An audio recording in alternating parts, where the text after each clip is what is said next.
So yes, now let's enter this beautiful session and understand from Swamiji himself about practicing the presence of God.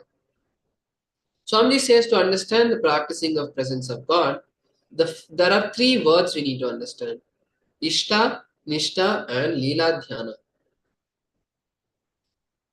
All these three are different words, but finally they boil down to one understanding, which is practicing the presence of God. Leela Dhyana, Ishta, and Nishta, they all boil down to Bhava Samadhi. Practicing the presence of God means cognizing His presence is there with you. And practicing the presence of God means constantly relating with Him, keeping His presence in your presence. So now, let us hear from Swamiji in a beautiful video about Swamiji himself telling and sharing with us the understanding of practicing the presence of God. Request all the participants to be in the space of listening.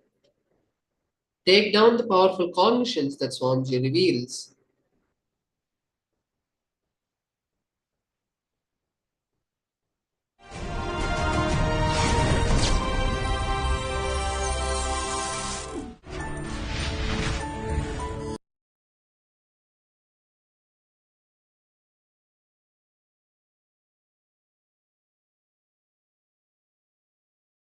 आनन्देश्वरसमारम्भाम् नित्यानन्देश्वरि मध्यमाम् अस्मदाचार्यपर्यन्ताम् वन्दे गुरुपरम्पराम्.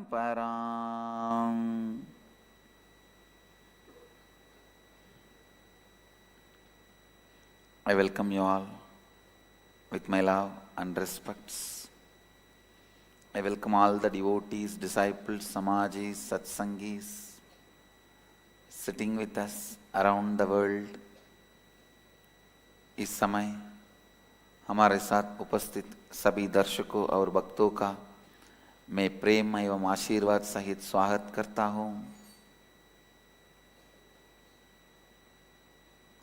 Today I will answer the questions from inner awakening participants to help you all realize the four principles as satyas, tattvas into satyas, into life. The first question today is from ID number 3, Chellayya, who's asking, Swamiji, I have a feeling I'm connected and not connected to you. Back home, I'm so connected to you. I talk to you through the Gurumurti photograph. Whenever I have pain, I touch the photo and I feel the vibration and the pain is gone. I talk to you freely like I'm talking to a friend. I'm staying alone away from my family, but I live with you. When I go out, I tell you that I'm going out, and when I am back, I again tell you I am back. When I go to sleep, when I get up, everything I talk to you. If I am late, you wake me up. I live with you in my home. I drive my car. I feel you are with me so many times. I have escaped even from an accident because I know you pulled me out of it. But here in the IA program, you are physically so near and I feel you are so far away, as though some wall is there between you and me. Why is this so, Swamiji? What do I have to do to break this? Please help me to connect to you like how I do back home, even when I am physically in your presence. Chellayya, ID number 3. Chellayya,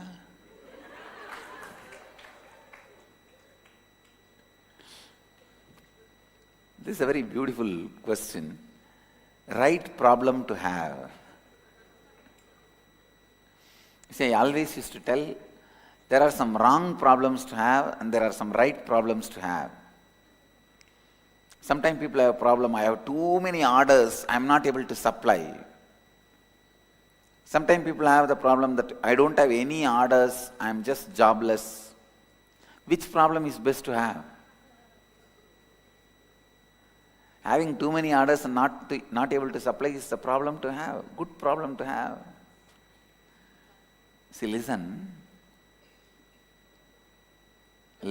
Now I'm expanding on some of the important truths. I represent your innermost soul, Atma, completion. Understand? I represent your innermost soul, Atma, completion.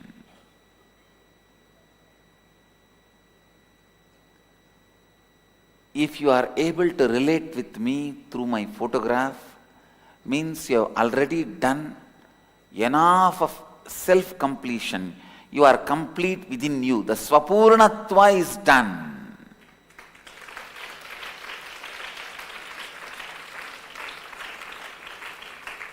But if you have a problem, physically when I am around, not able to feel that strongly connected and close, means still you need to do Purnatva with others. You need to do completion. Understand? In whatever space you are complete, you will be deeply connected to me. How many have this problem? Please raise your hand, whatever is said. Great. You have done a lot of completion with you, but even in the completion you have not completely completed. If you completely complete it, even with completion with others, you will be complete. Listen what I am saying. I am your soul. How you relate with me outside will be how you relate with the world outside. How you relate with me inside will be how you relate with you inside. I just reflect the quality of your ability to relate with others and you.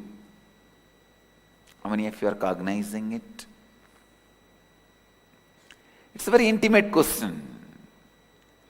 Chalaya, I can understand you completely. And there are thousands here to sympathize with you and understand you completely.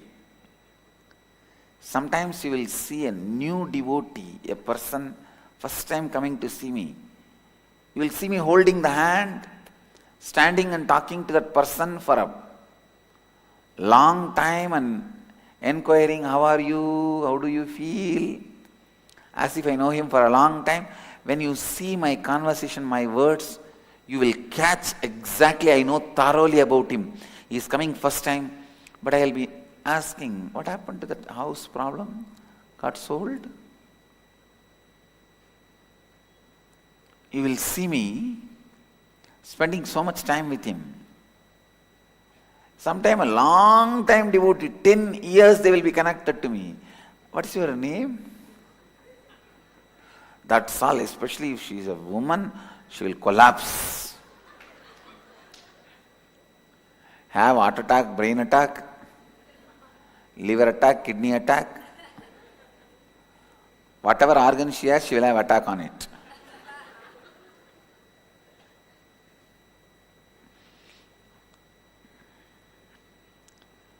I just represent your level of completion. Chalaya, your state means you have done more Swapurnatva but less completion with others. Now you need to concentrate on completing with everyone. If you are having the space of completion with all the relationship around you, you will feel the same nearness which you feel with my photograph with me physically.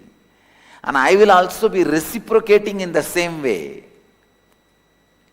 I will also be reciprocating, reacting to you in the same way. Understand? Every devotee has his own version of me, Atma Nithyananda.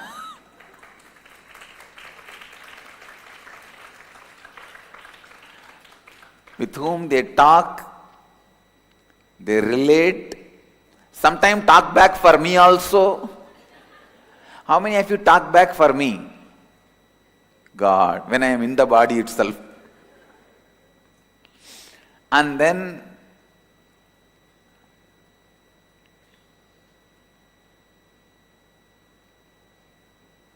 literally live with me.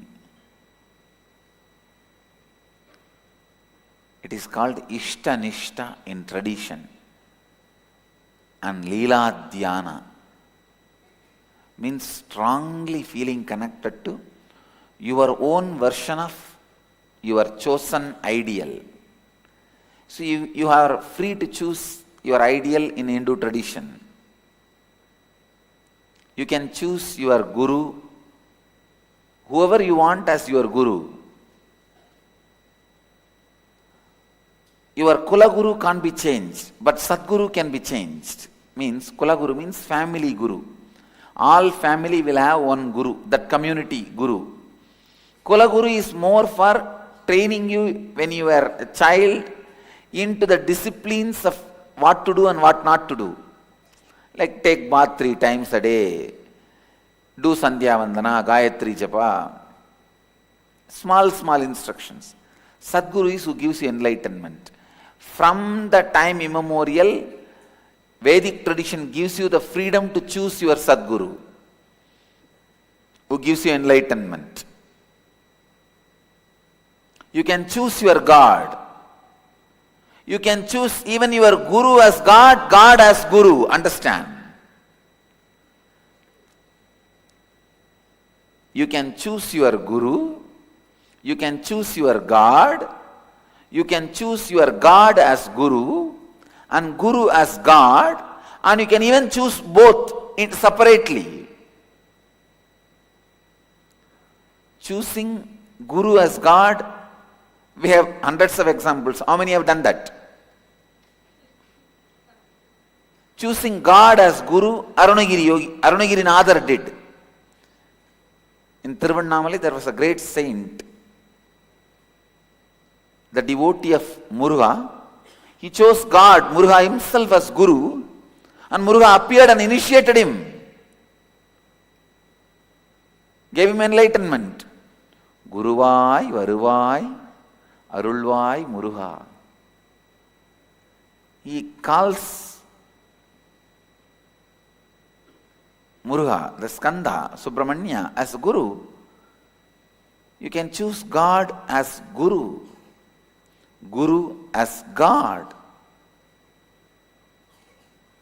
And you can also choose both independently. Like you can have Shiva as God and Swami as a Guru. You can have Nithyanandeshwara as God and Nithyananda as Guru. You can have Rama as God, Ramadasa as Guru. You have all the options. For that, I can give you hundreds of examples. How many chose God and Guru independently? So these are all the examples. Ramakrishna chose God himself as Guru. Kali, he chose Kali herself as Guru in the beginning. Then Kali herself came as a Bhairavi Brahmani and taught him. Then he chose Kali as God and Totaburi as Guru. Hinduism gives you the vast variety. Vast variety. You need to understand.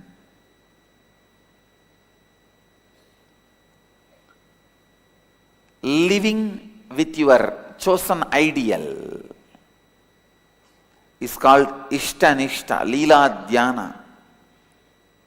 I have seen so many people, ordinary village men in India, living with their chosen ideal and living the highest enlightened life without even knowing the word integrity, authenticity, responsibility and enriching and all that. without knowing any of this. Words, they are radiating.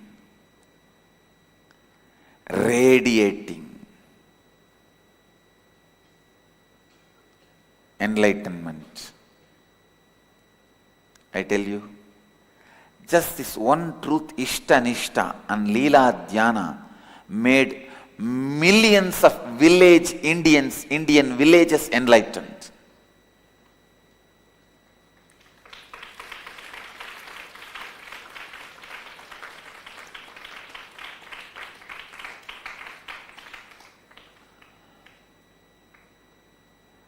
Millions of Indian villages practice the presence of God. Understand, what you are doing, unknowingly you are practicing presence of God. This country, every time I speak about the great civilization, the civilization of Bharat, the Western world kids are taught to live with Barbie dolls or the cartoons they see in the TV. Fortunately, God saved me. I am born in a village of South India. From that age, I was living and practicing the presence of God. See, what I understood about Ganesha at the age of 3 and what I understand about Ganesha now is different. But that understanding at the age of 3 only has led me to this understanding. If I was too busy with the Mickey Mouse, Tom and Jerry at the age of 3, I would have been disillusioned at the age of 13 that Tom and Jerry does not exist. But I would not have reached any higher understanding. Because I started living with Ganesha at the age of 3, even at the age of 35, I have higher understanding about Ganesha, which has led me to the higher and higher planes of existence. Ishta Nishta and Leela Dhyana. Practicing presence of God, living with God. Understand?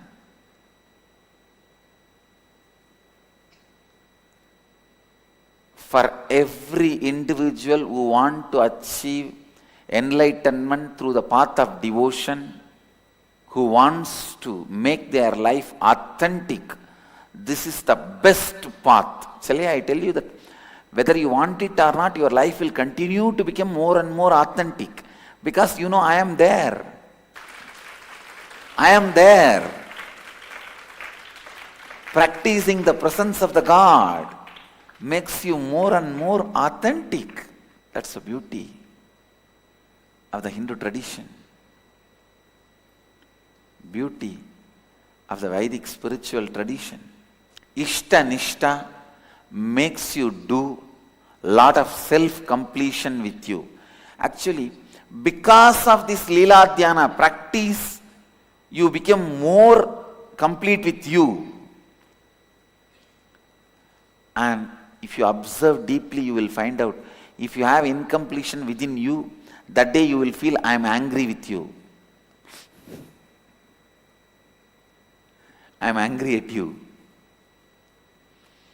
When you have incompletion, you will see the reflection on me. Means, if you feel I am angry at you, all you need to do is do completion with you and completion with others. How many of you feel I am angry at you? So all of you have to do completion with you and completion with others. I am not angry with you. If I am angry with you, then I am incomplete. I am not angry with you because I am complete with me and with others. All you need to do is, you need to complete with you and others.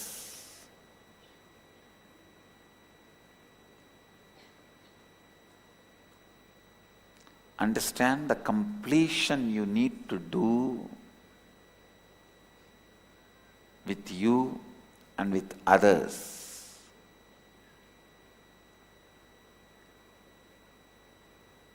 Is responsible for how you feel connected to me outside and inside. Because you practice the presence of God, Ishta-nishta, Leela-dhyana. See, all these three are three different words, but finally boils down to one. Leela-dhyana means remembering all the acts of Krishna is Krishna Leela-dhyana. What all he did. Remembering all the pastimes of Krishna is Leela-dhyana. Remembering all the Shiva's Leelas and experiencing it as it is happening now is Shiva Leela-dhyana. In my case, you don't need to do Leela-dhyana. Wherever you are, just I will be possessing you. Simply you will be remembering only me. Whether you are in kitchen cooking or ironing the clothes, washing the vessels, or in the office sitting and doing the job. How many of you listen? Listen. How many of you feel almost 24 hours as an undercurrent? I am there in your memory, in your life. Whatever you may be doing, I'll be there. This is Leela-dhyana. Practicing the presence of God means what Challaya says exactly. Whenever you go out telling, Maharaj, Swamiji, I am going out and come back. When you wake up, Swamiji, I am on time. See, I am in integrity. If not, see, Swamiji, I am late, I am completing with you. This is practicing the presence of God. See, you can be doing this practicing presence of God with anybody.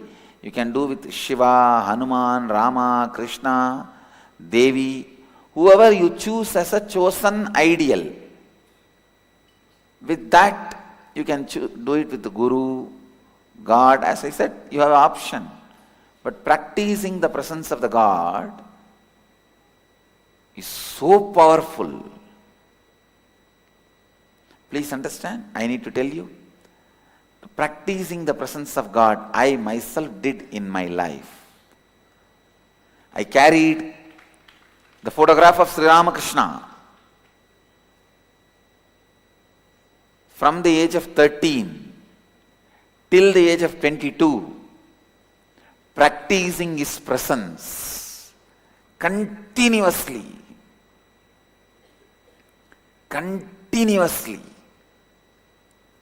Continuously, whole day. I tell you, practicing the presence of the God is one of the most powerful methods to make you authentic and integrated. Practicing the presence of the God is one of the most powerful and integrated method for becoming enlightened. Listen, I have defined Leela-dhyana. Leela-dhyana means being lost in the pastimes of the Guru or God. With God, one thing is that you may not be directly involved in that whole Leela. So you have to remember and try to practice. With Guru, you are directly part of it. So you don't need to try to remember. He will be remembering you. He will be remembering you. This is called Leela-dhyana. Even if you are afraid he is going to fire you, it's a Leela-dhyana.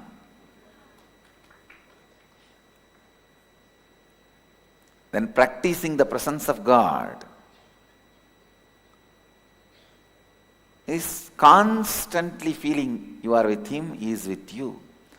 Practicing the presence of the God is the greatest, most powerful technique to put you in Bhava Samadhi immediately. Ramakrishna did it. Ramana Maharshi practiced it. Even the great agnostic, atheist, enlightened beings like J. Krishnamurti practiced it.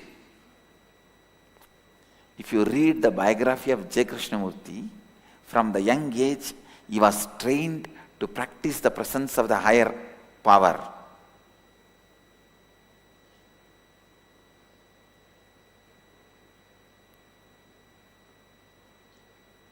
Other than the dirty mouth U.G. Krishnamurti,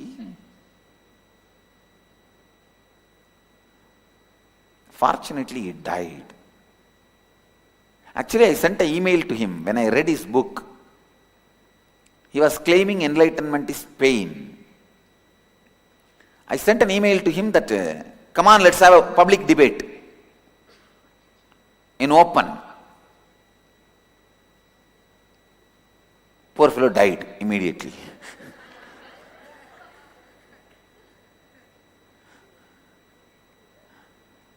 I told him, there is no arrogant thing that whether you win or I win. If you are able to take me to the level further than where I am, I will become your disciple. If I am able to take you further than where you are, you become my disciple. We will enrich each other. Come on. Fellow died before coming.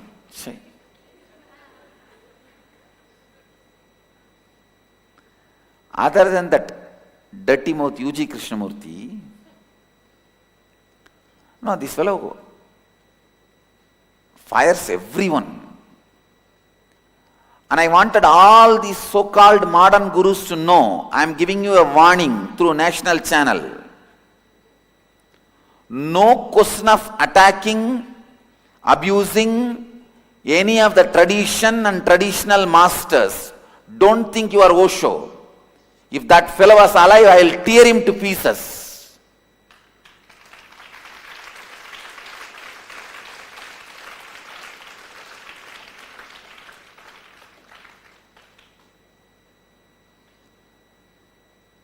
Every Tom, Dick and Harry, these trekker guru idiots, if you just put a jeans pant and grow a beard and have a backpack and do little yoga, you think you are a big guru and you have guts to attack the Hindu tradition and traditional gurus.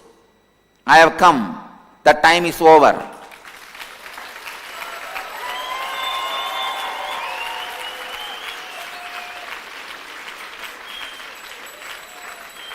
Keep your dirty mouth within you, may be secretly open to only your close disciples, not to public.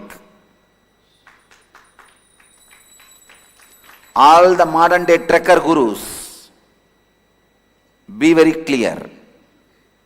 If you are teaching the products of Hinduism, yoga, meditation, Hindu philosophies, and saying all religions are same, I am not going to spare you.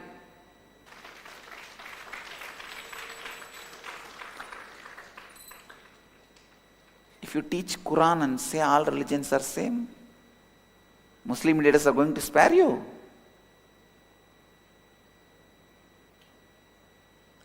So be very clear. Owner of the Hinduism has come already.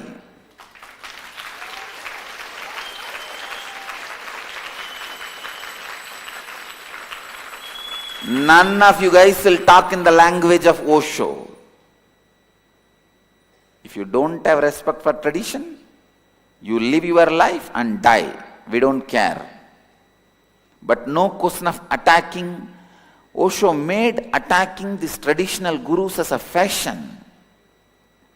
Attacking Shankaracharyas, attacking Pramukh Swami Maharaj, attacking Asharam Babuji, attacking all the traditional gurus. He made it as a fashion. Fellow fortunately died before I came, before I started my public life. Otherwise, I would have given him the same taste of his medicine. But only you know, fellow saved himself by dying. All these fellows left and right abuse these practices like practice of presence of God. So because Osho set a trend, all the fellows till this Dadiwala gurus, putting a jeans pant and having a backpack. And if you know, just stretch your hands, stretch your leg, blow your nose 3 times. If you know that, immediately you think you are a guru and abusing all the tradition. Flush your Vedas. One fellow has made a comment, one of the so-called guru. Flush yourself first. If you can't tell us, we will do it. Now it is time. All these so-called modern backpack trekker guru fellows, keep away from Hinduism. Don't try to attack Hindu gurus or Hinduism. I wanted to give this as a warning on a national channel. If you know how to talk, we will also know how to talk. Constantly hurting the religious sentiments, hurting the Hindu religious sentiments has become fashion. See, these trekker gurus have naturally little charisma and orating skills. Naturally, the traditional gurus, many of them they have spent all their time in meditating and growing spiritually. They may not have those few of those skills, those drama skills. So these fellows go on attacking them. I have come having both. I can do your drama and that drama, both.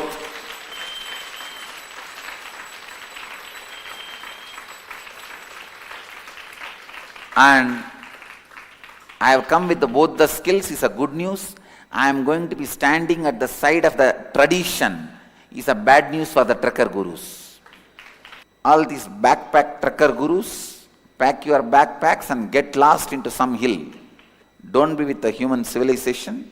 I am going to suggest to the Acharya Sabha and Akkadas, anybody who teaches yoga, meditation and the Hindu related material should not say all religions are equal. You can say all religions are unique.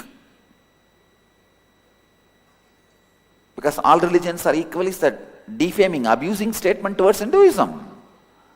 How can a religion which tells people to go and kill others and the Hindu tradition which tells you to go and enrich others can be equal, can be same? I was already planning at least some 10, 12 these kind of common agendas should be formed and regulated. Understand, practicing the presence of God leads you to Bhava Samadhi directly. And the third word I uttered is Ishtanishta.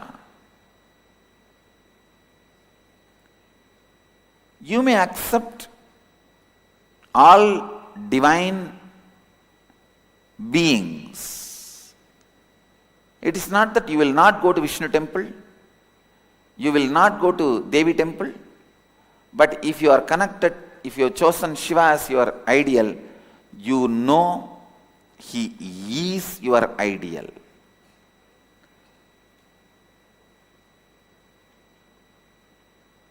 Ramakrishna gives a very beautiful example. A woman in the house, she will serve everybody.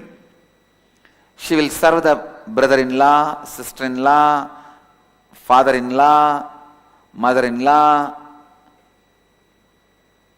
husband's elder brother, younger brother, sister's husband, everyone she will serve. Give them food, give them water to wash the hands, take care. But she knows her bed is only for her husband. Same way, you may bow down in front of any god or any deity or any guru, but you know you are bowing down only to your guru in this form.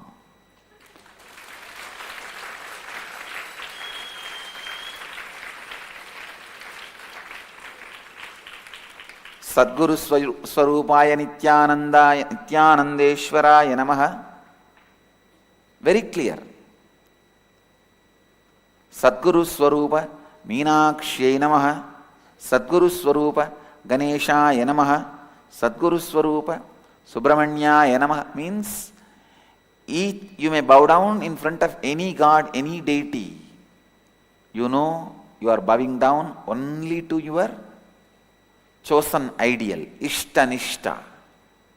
Same way, if your chosen ideal is Shiva or Devi or Muruga, even if you bow down to me, you should bow down as me, as the embodiment of that your chosen ideal. For example, if your chosen ideal is Vishnu, even while you bow down to me, if you bow down at all, you should bow down to me only as the embodiment of Vishnu. If your chosen ideal is me, even if you bow down to anybody, you should bow down only them as the embodiment of me. That is Ishta Nishta. Understand these three words. Then you will understand this whole space Chellaya is going through. Not only Chellaya, when I address Chellaya, I address all of you who are in that space. Clear? Practicing the presence of God, Leela Dhyana, Ishta Nishta. All the three boils down to same space of Bhava Samadhi. Leela Dhyana means constantly remembering the actions and life of your chosen ideal. Practicing the presence of the God means cognizing His presence is there with you and constantly relating with Him. Keeping Him present in your presence. Keeping Him present in your presence is practicing the presence of God. Ishta Nishta means bowing down, revering only your Ishta. Wherever you bow down, even if you bow down to your father or mother, you should know that I bow down to my Ishta who is in your heart. I bow down to Nithyananda who is in your Anandagandha, whether it is awakened or not, he is there in your Anandagandha, whether you experience or not. If you have initiated into Anandagandha, you will also experience. If not, you may not experience, but I can experience. I bow down to Nithyananda who is in your Anandagandha.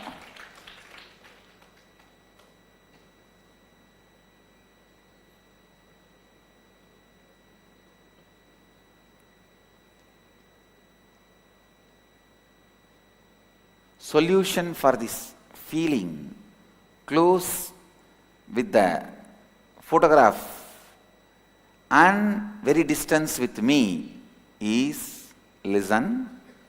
Because you already practice the presence of God with my photograph, so you are feeling that intimacy, you are feeling the completion, but now you have to complete with everyone. In the outer space also you should be in completion, then you will feel the same intimacy, same nearness even outside you, and I will also be responding in the same way.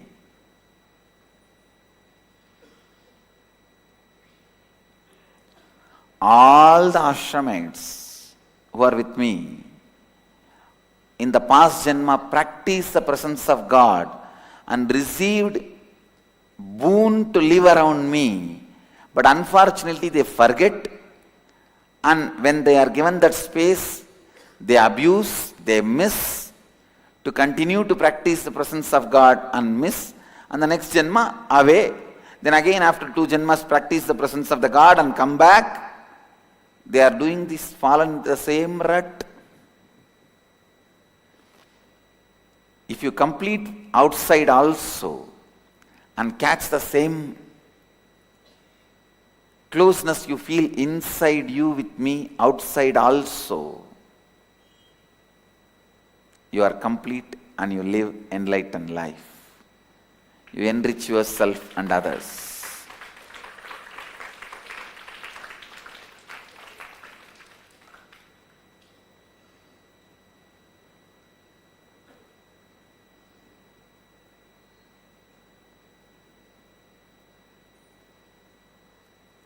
So all you need is more completion with others. Next question. The next question is, what is the significance of doing homas? Especially when I'm sitting in your breathing space the whole day, is there anything else that doing a homa can add more to my inner space and my spiritual growth? Can you please explain? What is the significance of doing homas? When I am sitting in your breathing space whole day, is there anything else doing a homa can add more to my inner space and growth?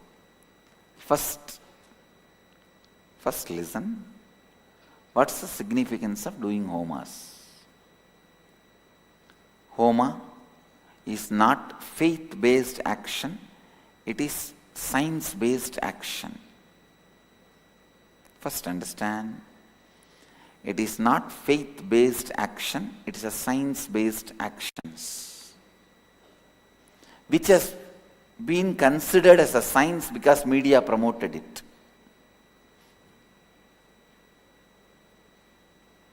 For example, you think if you eat, you will become more energetic. This is considered as science because media promoted it. Why don't you eat McDonald's food every day and see? It is not science-based action, it is a faith-based action, became science-based action because of media promoting it. All of you are getting it? I can give you millions of examples like this. If you take antibiotics, your cough will disappear. It is not science-based action. I am trying, it's not disappearing. Because media promoted it, it has become almost like a science-based action.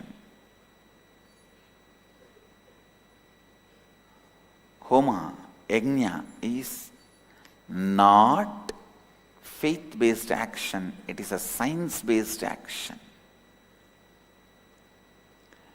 With integrity, a person who practices integrity, when he utters the word,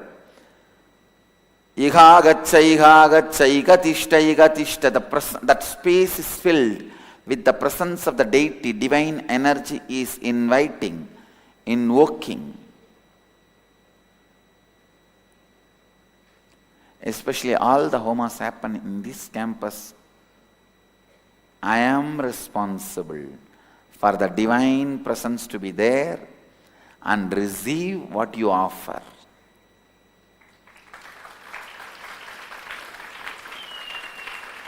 Getting it? Better get it.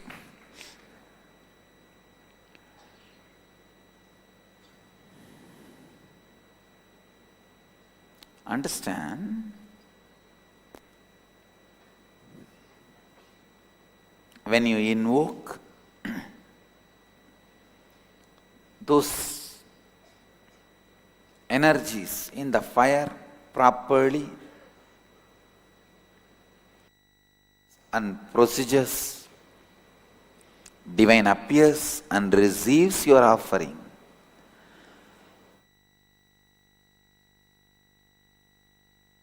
To your offering, you are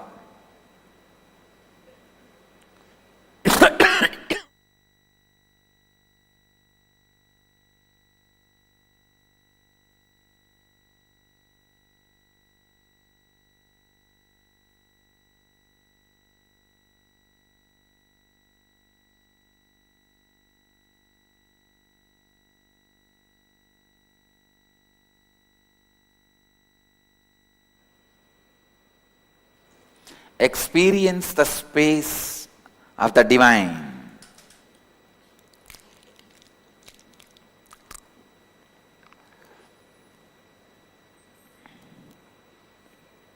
Even this is a faith-based action only. If you take strepsils, you will not have cough. No. If you take strepsils, your throat is engaged in something else, so you don't have cough. That's all.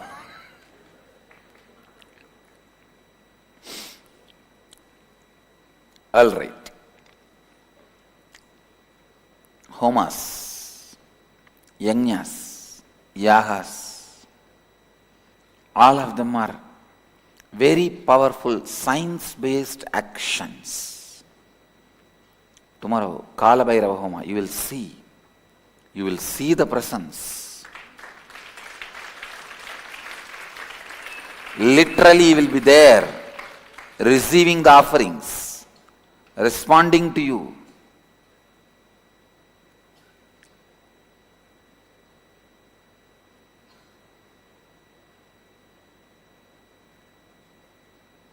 When you are in that presence,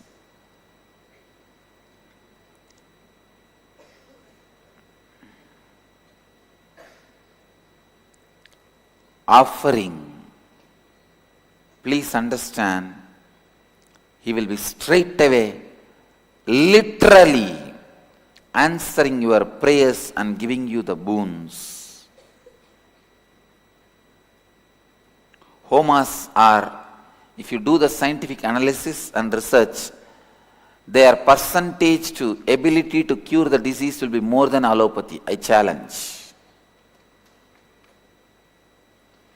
Just the science of doing it with our integrity and authenticity is lost. That is where the problem is.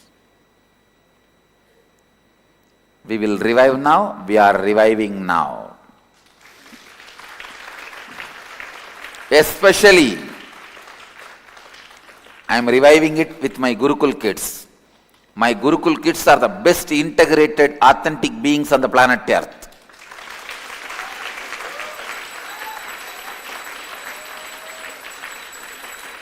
They are going to be chanting these mantras. Do you know the effect of that in the planet Earth? You will see. You will see. And I commit with you all, I'll create group of my Gurukul kids able to do all these yajnas like a Varuna yajna, and literally 100% I guarantee when they go and perform those yajna in any city, simply it will rain. I'll demonstrate, please understand, I'll demonstrate and show 100% result for the yajnas like Varuna yajna and Vaidishwaraya homas. You will see, I am training.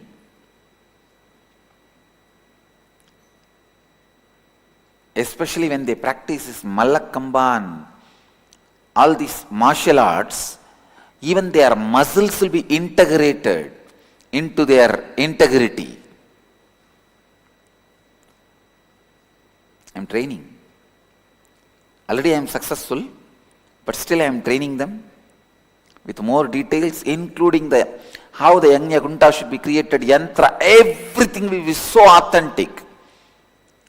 When they say, let it rain, it will just shower, only the water which showers from the sky can put the fire off. Nobody else can put it off. And it will shower and put the fire off. Only then the yajna will end. Till then yajna will go on. Only when it showers, they will say, okay. Agni tvam samudrangacha prithvi tvam sitala bhava. Means ending the homa. It is just the power of integrity and authenticity and responsibility. Decision to enrich.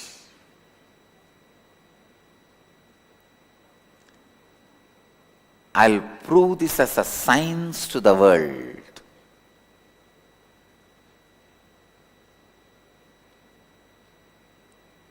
Science to the world.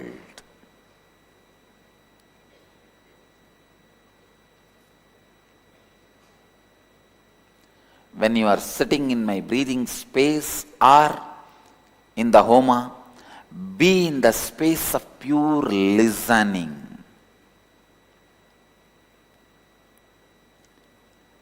Deities land in the Homa. The presence opens up in the Homa as a sound. Understand? Then they become fire.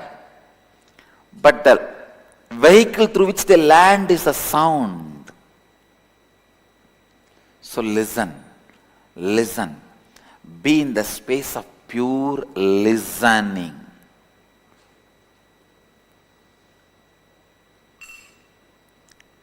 It can transform you. It can transform you. It can just transform you.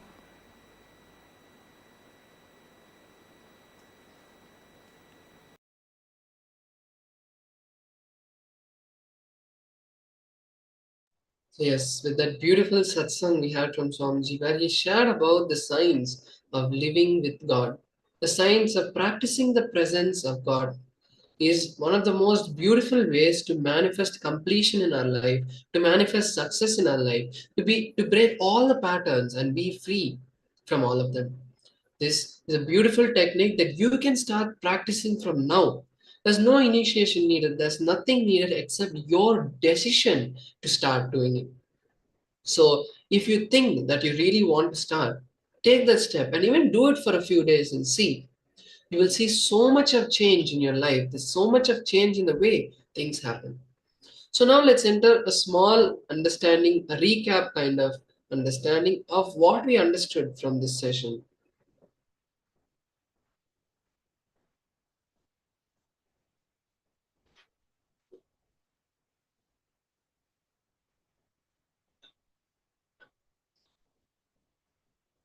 So we see Swamiji in this session says, if you observe deeply, you will find out if you only have incompletions with you, that day you will feel, I am angry with you.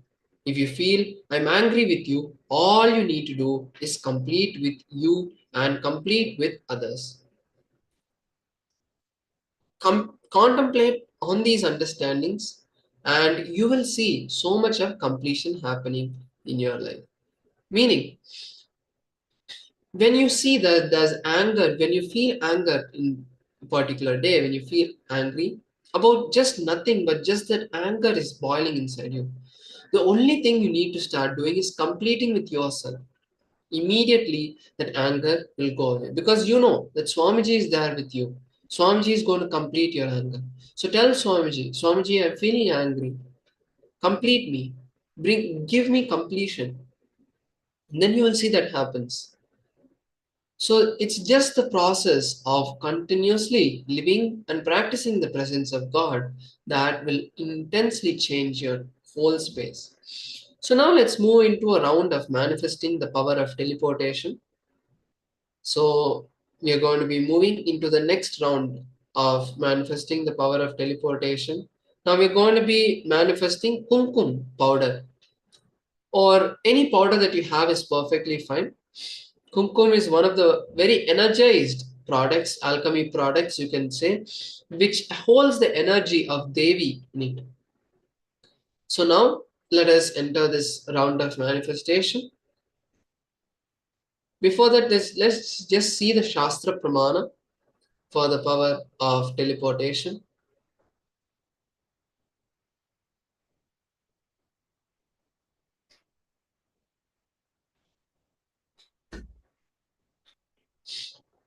So here we have the Shastra Pramana. Shastra Pramana says, Yata hi arto sputo drishta Swadhanepi chetasi bhuyasputataro bhati swabhalo yo vishyahataha. The Shastra Pramana, the translation for this beautiful Shastra Pramana goes as, indeed, just as an object or a static matter in the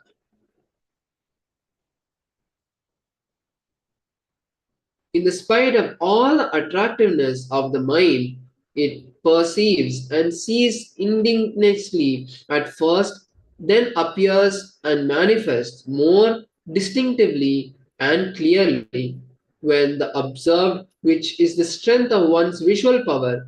So the great yogi restores to the power of spanda, the dynamic activity in its highest essential nature of oneness with Sadashiva, then whatever thing or object or idea which is static matter exists in its highest dimension in whatever form, one who seeks to know or manifest whatever in whichever place or time, in whichever state or dimension, that thing or object at once, not after a long time, appears and manifests in that very way by the nature of its strategic existence.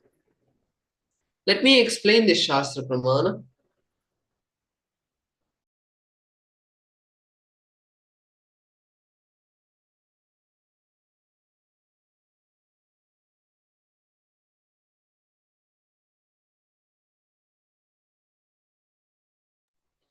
So now let's manifest the power of teleportation. For this power, the only thing you need is two containers. There is no need.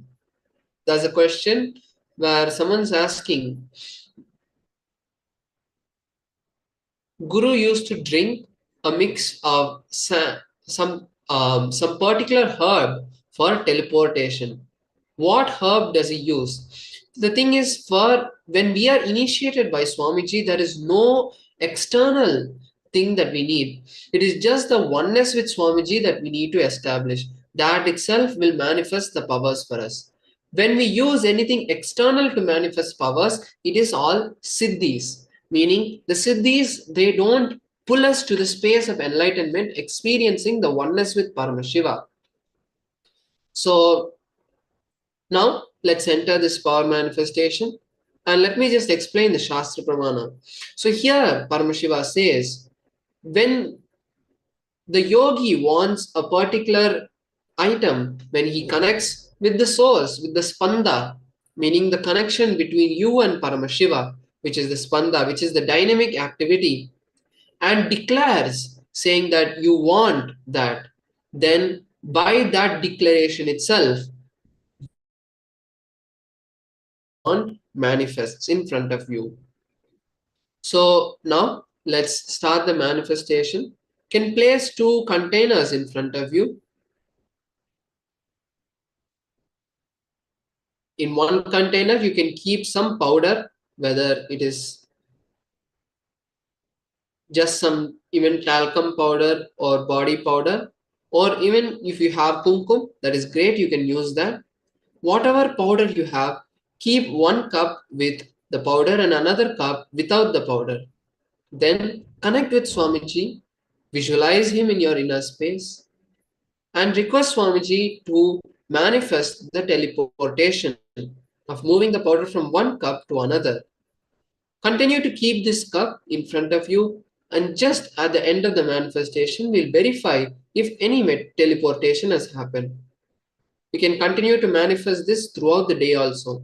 So now, please be seated. Close your eyes. Visualize Swamiji and request him to start the teleportation. Om Nithyananda Paramashivoham.